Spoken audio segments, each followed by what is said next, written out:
Got something fascinating from the inside? I was just going to draw your attention to this piece, and you may have been familiar, people may be familiar with Dr. Michael Mosely. He's done lots of research, really interesting hands-on research about how our bodies work, basically. And he, this is a column in the Daily Mail, he's been looking at, doing interviews this week, discussing a study, you might have heard of this before, about people who can't stand on one leg for 10 seconds. And this new research says they're at much higher risk of premature death. So he's been looking into this and sort of checking it out. It's an important predictor of future health because when you're standing on one leg, he says, not only testing your muscles, which is fairly obvious, but also the health of your brain, which has to do a lot of hard work to keep you upright. So the way... To keep you balanced. So if you're at home right now watching, here's how the test works. Pretty straightforward. When you shift or plant your foot, put your raised foot on the ground. Try best of 3 and see how it works. So you obviously plant one foot. Are you telling us how to stand on one leg? I'm just going through it. Try best of 3. If you're 60 or younger, should be able to manage 30 seconds. 70 to 80, then 20 seconds is a good result. And he says, Michael Mosely says, you can improve your balance. You just can. And he says he works on his by standing on one leg while he's doing his teeth. Yes, that's a good thing to do. Just so to get that's the habit of, of doing it every day.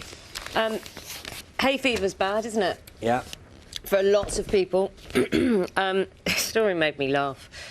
So this little boy, 14 years old, right? When he was about 4, he popped a 5p piece up his nose, and it stayed there. Accidentally, clearly.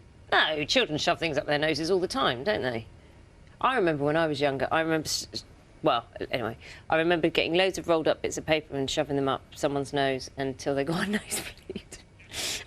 It really tickled me, just remembering that. Don't do that. You know we're broadcasting at the moment, do you? I just found it really funny at the time. Anyway, this boy of 14, he had this 5p piece shoved up his nose when he was 4, and he sneezed it out. How long it was had it been never there? spotted, even though he'd been to trip to the doctor. The doctor couldn't see it. And anyway, he was going for lunch at his home in Croydon, South London, and his nose was hurting much more than usual. He said he could feel something hard in it. His mum told him to blow it. So as a good boy, he went upstairs, put cotton buds in both ears, held his left nostril and breathed out quickly from his right, and it came back down. How long had the coin been there? Well, he put it in at 4 years old, and he was 14. So it's been in there for like a decade. Well, there you go. Anyway, it's a relief, isn't it? I mean, Matt doesn't know what to think. What, seriously, everyone shoves things up their nose when they're a little kid, don't they? You know what, I didn't. I don't think I did. And I certainly didn't shove something up somebody else's nose.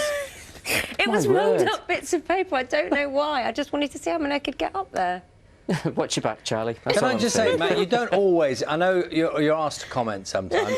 You don't always have to comment on things. If you don't feel comfortable about it, you don't have to. You don't have to get engaged. I'll give you know that's a right you have. Surely this is safer ground though, because you could, Matt, knowing Charlie, be asked to do the whole weather forecast standing on one foot. You know what Charlie's like. That's very true. Well, Let's we can't see whether he is or not, can we? He may well be now. Well, he's not. He's moving around. Oh, there you go. There you Man go. of many talents. I need to move though, so I can't do it on one foot all through. I'll be hopping away.